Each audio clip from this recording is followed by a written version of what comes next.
Baba mchungaji, ninapenda kujifunza kutoka kwako.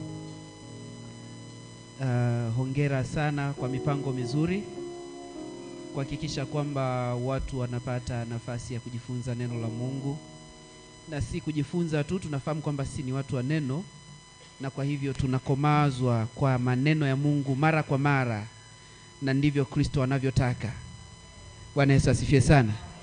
Lakini niwe na heshima kubwa sana kwa babu yangu Mzee Mwakasege.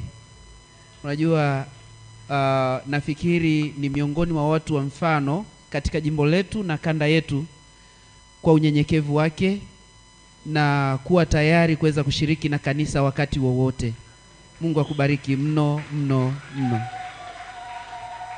Ninapenda kulizungumza neno hili kwa baba yangu Mzee Mwasomola. Hongera kwa juhudi yako. Wengi tunapenda kujifunza na kukomazwa kupitia kwako. Tunaamini kwamba hekima yako na neno lako na juhudi yako inatufanya kwamba sisi sote tuwe na kiu ya kusikiliza kutoka kwako. Mungu aendelee kukunyenyekesha chini ya mkono wake. Mungu awabariki sana. Lakini kanisa, nimefurahi kujumuika pamoja nanyi. Nimefurahi kujumuika pamoja nanyi siku hii ya leo, kusudi na mimi pia niweze kujifunza neno. Bwana Yesu asifiwe. Kwa sababu nyakati zingine huwa tunakosa nafasi ya kujifunza pamoja, lakini tunapopata nafasi basi tunakuja pamoja.